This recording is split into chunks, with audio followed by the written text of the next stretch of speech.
The camellias along the south garden wall were just starting to split open, pale pink, the variety Frank had planted the spring we moved to Savannah, which bloomed every fall with a stubbornness I found increasingly admirable, when Lena mentioned the college fund. It was a Sunday afternoon in late September, the kind where the heat still sits in the air like something that forgot to leave, but the light has shifted just enough to remind you that October is coming, that things are changing whether you are ready for them or not. I had the back door propped open and the ceiling fan running, and I was at the stove making shrimp and grits. Frank and I used to have people over every Sunday. We stopped when Nathan moved out, and then it became a habit I kept for just the two of us. And then he died, and I kept it still, because there are routines that outlive their original reasons and become something else. Not ceremony exactly, but proof. Proof that the Sunday is still worth marking. Proof that there is still someone here who knows how to cook for more than one. Nathan and Lena had arrived a little earlier than expected. I noticed this without commenting on it. Cooper had gone straight to the backyard, with the magnifying glass he carries everywhere now, crouching near the camellia bed in his good church pants, conducting a detailed examination of something on the garden wall. He narrates everything in a low, serious voice that carries through screen doors. He is 6 years old, my grandson. He does everything with his whole self, the way his grandfather did. I noticed that more often than I expected to. Lena set a stack of papers on the kitchen counter, printed pages, glossy, what looked like contractor estimates with photographs of kitchen renovations along the margins, and she said it the way you say something that has already been resolved. Not a request, not a question, a logistical update about a thing in motion. Nathan said you were planning to transfer the college fund this month so we can get the kitchen started before the cold sets in. We've been going back and forth on contractors for almost a year, and we finally found one we actually trust. He has a November opening that he said won't last. I kept stirring the grits. I want to tell you something about who I am before this story goes any further, because I think it matters to understanding what I did and what I chose not to do. I am not a woman who raises her voice, not because I don't have things worth raising it about.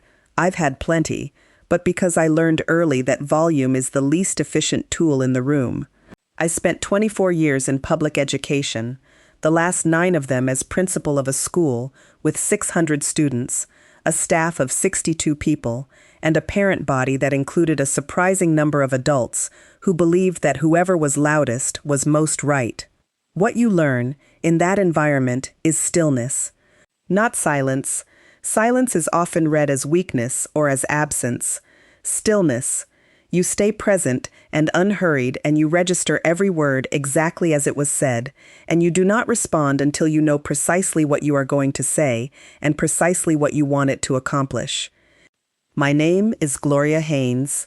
I am 59 years old, a retired school principal, and I have lived in this house in Savannah for 12 years. In a garden that has gotten steadily more elaborate since Frank died, because tending things is something I can do when I cannot do other things. Frank Haynes was 61 when he passed. A stroke, 4 years ago, a Thursday morning in April, while he was sitting at the kitchen table with his coffee and a library book he'd had checked out for 3 weeks and never quite gotten around to returning. The doctors said it was fast.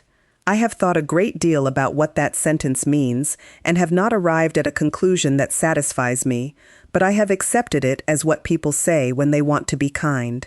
He had been a high school history teacher for 31 years. He was patient, precise, and allergic to ambiguity in all its forms. He kept a household ledger from 1991 until the week he died, with every expense categorized in his particular handwriting, and he had opinions about the correct way to file things that were affectionate rather than inflexible. He was a careful man. He was also, in his particular way, funny, not the kind of funny that fills a room, but the kind that surfaces quietly, in moments when you are not expecting it, and lands exactly right. He was the kind of person who remembered the specific things that mattered to specific people and brought them up weeks later, Not to impress anyone, but because he had been thinking about them. He loved his grandson with an openness that surprised me, given that he had always been someone who revealed himself slowly. Cooper brought something out in him that I had not known was there in that particular form. A willingness to be present without agenda, without performance, just there, with the baby, paying attention. We opened Cooper's college savings account 3 weeks after Cooper was born. I remember the afternoon clearly. Frank and I had been at the hospital most of the day. Nathan and Lena were both exhausted and grateful for an extra pair of hands, and Frank had volunteered for the 3 a.m., feeding on the grounds that he slept badly anyway, and it might as well be useful. He held that baby in the crook of his arm, the way he held things he was being careful with, very still, one hand supporting the back of the head. By the time we got home that evening, he had already done the research. He set a folder on the kitchen table. He had printed the relevant IRS rules, the contribution limits, a comparison of 2 different 529 plan options, and a simple 2-page spreadsheet with a projection of what the account would hold by the time Cooper turned 18 at various contribution rates. He had also written, in the margin of that page in his own handwriting, a sentence I have thought about many times since. Once it's in, it goes to Cooper's education, not emergencies, not renovations. That's what it's for. $725 a month was what we settled on. The account was opened in my name as account owner, with Cooper listed as sole beneficiary. Frank's reasoning was straightforward. The account needed to be owned by someone whose only job was to protect it, not someone managing a household budget, not someone whose circumstances might change. A grandparent could hold the long view in a way a parent, by definition, sometimes cannot. We made 62 contributions together before Frank died. I have made 51 more since. The account balance, as of the 1st of this month, was $52,416. I did not say any of this at the stove on Sunday afternoon. I set down the wooden spoon, turned the burner to low, and told Lena, in a voice I made sure sounded unhurried, that I wasn't certain what Nathan had told her, but that I would need to look at a few things before any decisions were made. I said it with the particular pleasantness that suggests certainty without committing to it. I want to be precise about what I felt in that moment, because I think the feeling matters. It was not anger, not exactly. It was something closer to recognition, the recognition of a very specific kind of moment I had sat across from many times in my professional life. The moment when someone presents a situation as already resolved in order to bypass the decision-making process entirely. Parents used to do it in my office.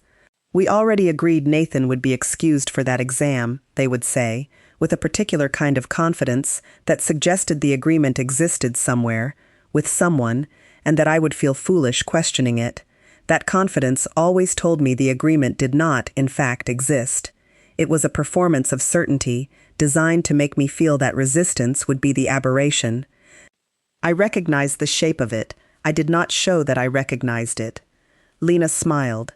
She has a specific expression for moments she believes have ended in her favor.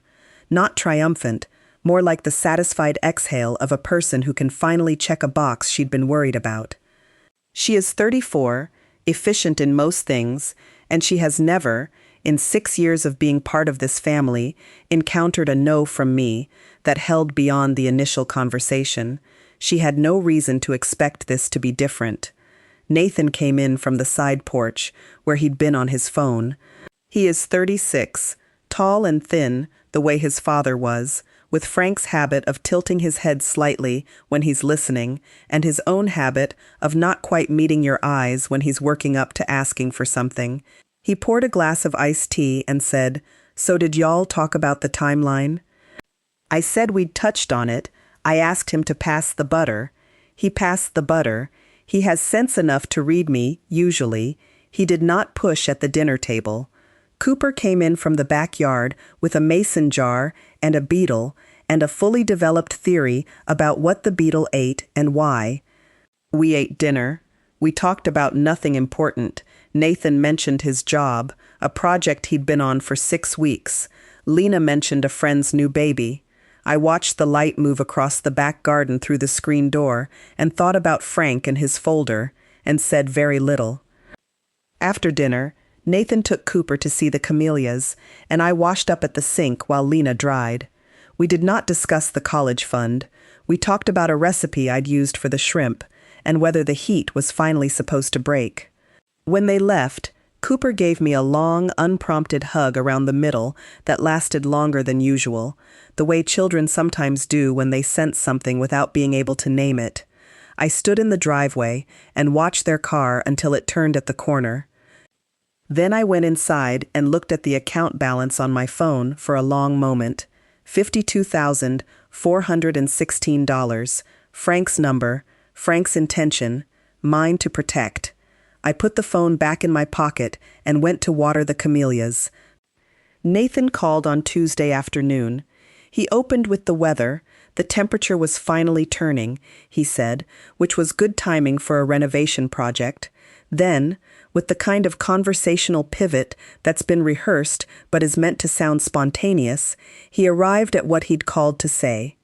So I wanted to follow up on the kitchen thing. Lena is really excited about it. Honestly, more than I've seen her excited about anything in a while, and the contractor has that November opening, so I wanted to know, when do you think you could get the transfer processed? I asked him what transfer, specifically. A short pause. The 529, the college fund. We'd restarted in January, keep the contributions going. You'd just give us access to what's in there now for the renovation. It's not like we're taking it. We're just timing it differently. I told him I'd need to think about it. Mom, his voice shifted. Not angry. Nathan has never been an angry person. More careful, like he was being precise now too. It's Cooper's money. We're his parents. We'll manage his education expenses when the time comes. It's basically ours to direct. I told him I would think about it. He heard what I meant, or at least enough of it, and he let the subject close. I thought about it for 4 days. I thought about Frank's folder. I thought about the 2-page spreadsheet with the projection. I thought about the sentence in the margin. Not emergencies, not renovations, that's what it's for. I thought about the fact that when Frank chose to put the account in my name, he was not making a casual decision about administrative convenience.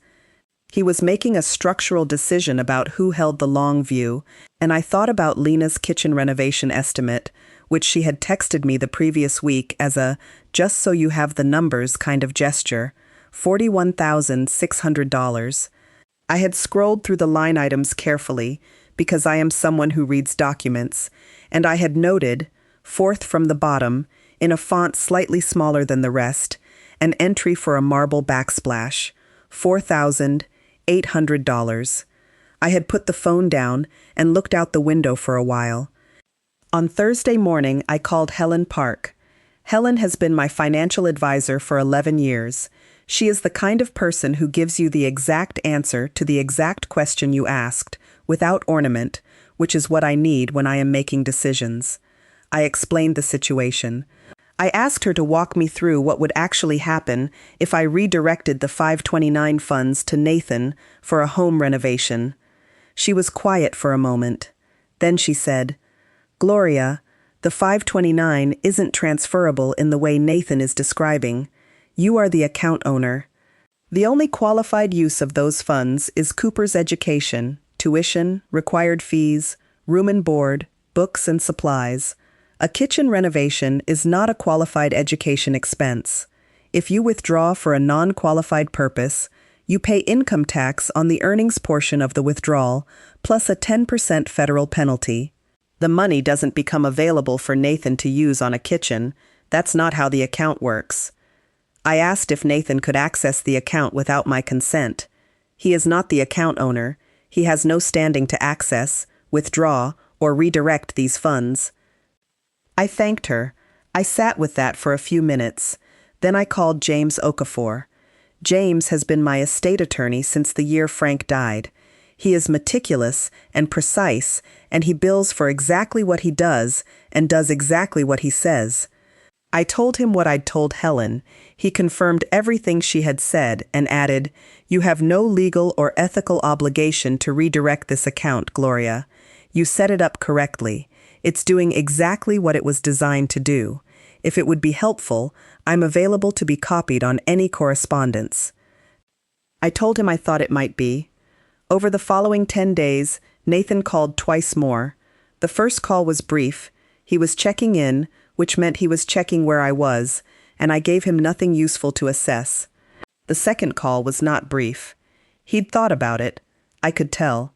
He had prepared the way he used to prepare for difficult conversations when he was a teenager, by assembling his points in advance, knowing that I would follow logic if the logic was sound.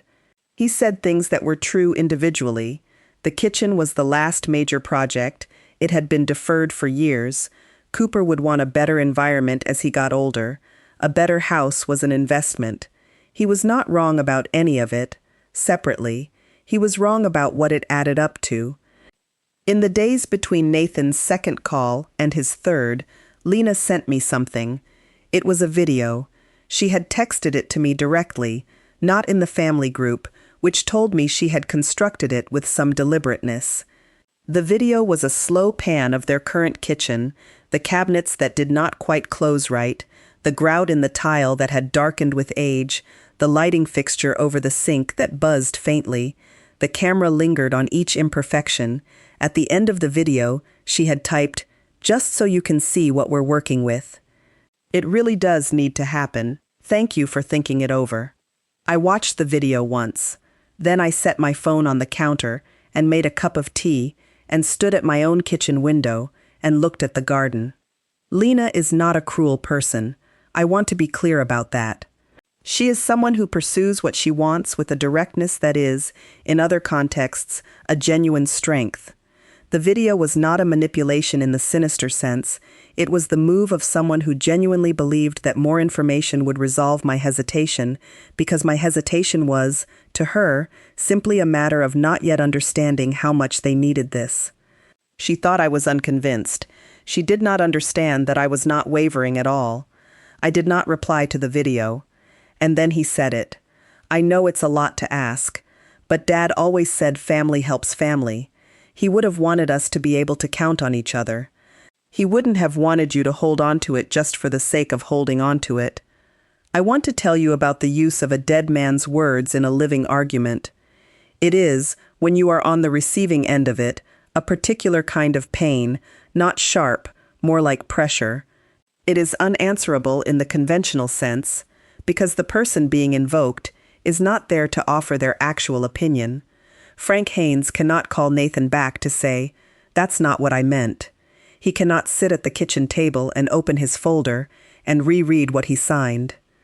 He cannot look at the account balance and say, again, with the flat certainty of something already decided, "That's for Cooper's education, not emergencies, not renovations, but I was married to Frank Haynes for 34 years.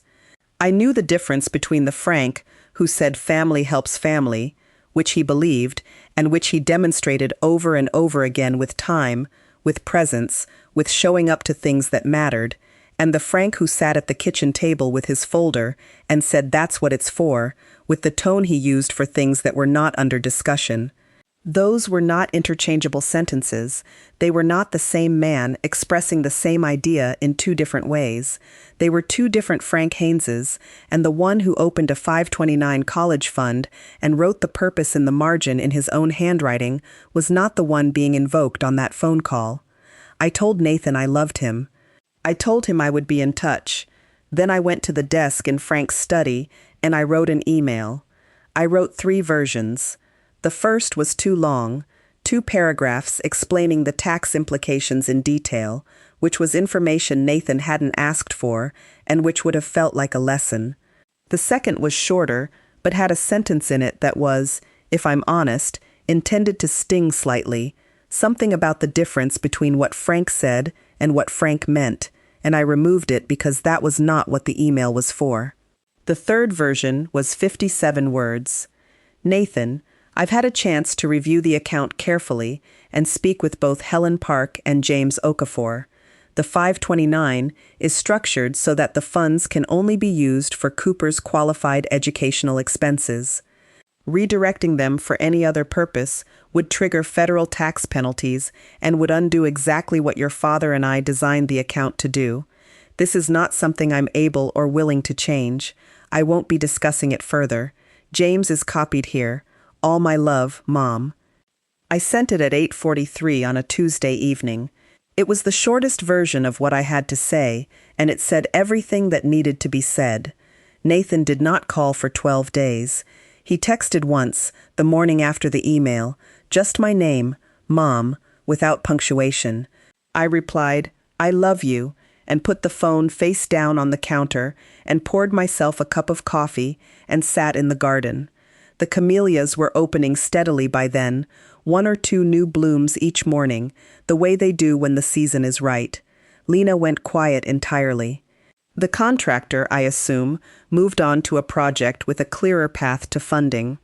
Those 12 days were quieter than usual, and I do not pretend they were without weight. There is a particular silence that follows a decision like this, not empty exactly, but occupying. You know you were right. You know why you were right. You also know that the person you love most in this generation of your family is somewhere on the other side of it, working through something difficult, and you cannot speed that along, and you cannot soften it, and the only honest thing to do is wait. I have always been better at waiting than most people expect.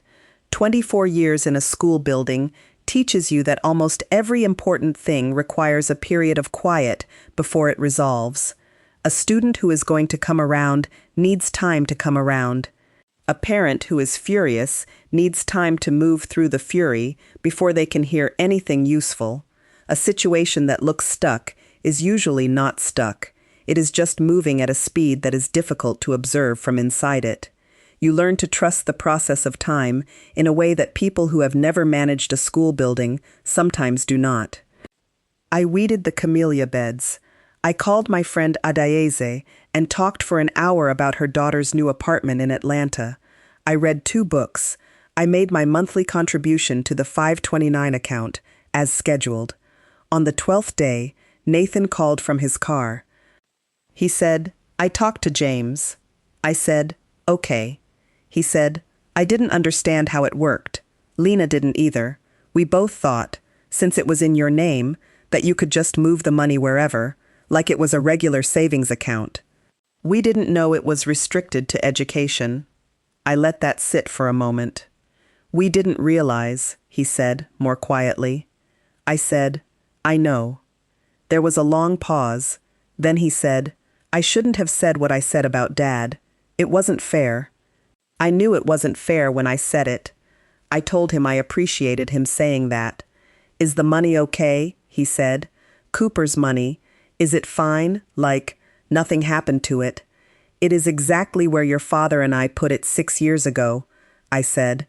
Plus 51 more months of contributions. He made a sound that was almost a laugh, a short, relieved sound, like something releasing. Okay, he said. Okay. We talked for another 20 minutes. He told me Cooper had lost his first tooth at school the previous Tuesday and cried for 20 minutes about it, and then the next morning he found money under his pillow and cried again, this time from happiness, and Nathan had recorded the second round, and it was the funniest video he owned.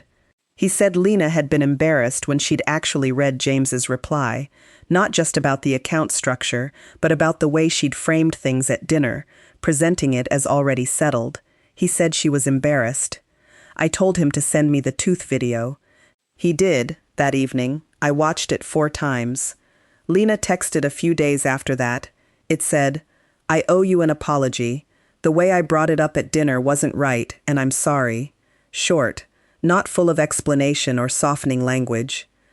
It had the quality of something written carefully and not revised until it was comfortable. I think she meant it. I replied, Thank you. That means a lot to me. I didn't say more. Some apologies don't need to be worked over. They need to be received, and then given room. Cooper came over on a Saturday in October, the week after the heat finally broke. He spent 2 hours in the backyard with his magnifying glass and returned with grass stains on both knees and a mason jar that now contained, he told me, an entire ecosystem of his own discovery. I told him that sounded important. He asked if we could look it up in one of the nature guides on my shelf.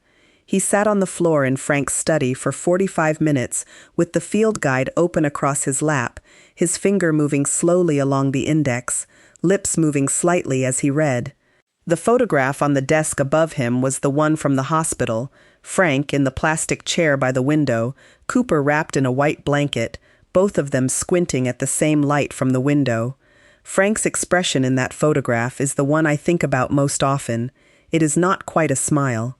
It is something more concentrated than that, the expression of a person looking at something they intend to take good care of. I watched Cooper reading on the floor of that room for a long time, longer than he knew I was watching. I thought, that face is already its own face. Not Frank's face, not Nathan's face.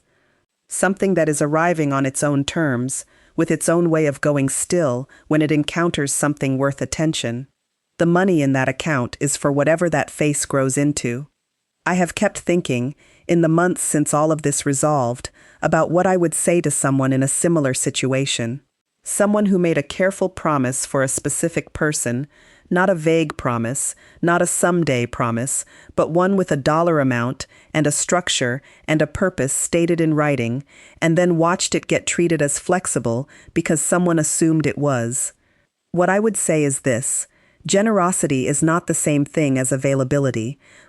Generosity is a choice. You decide what you are giving, to whom, and for what purpose, and you give it with full intention. Availability is what other people assume you are if you have been generous long enough and they have never encountered a limit. The two things look similar from the outside. Both involve kindness, both involve family, both involve love. But they are not the same thing, and they do not carry the same obligations. Frank understood this. He built the distinction into the architecture of that account from the beginning.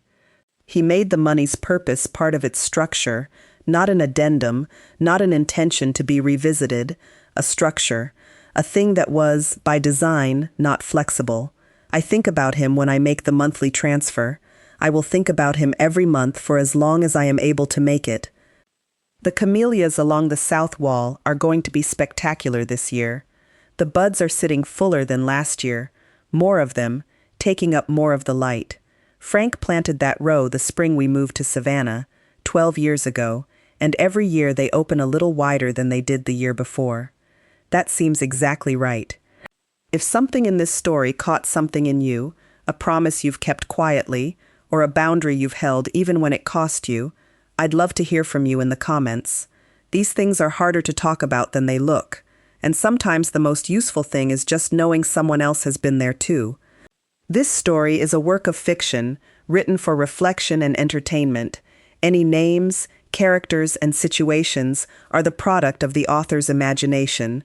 Any resemblance to real people or actual events is entirely coincidental.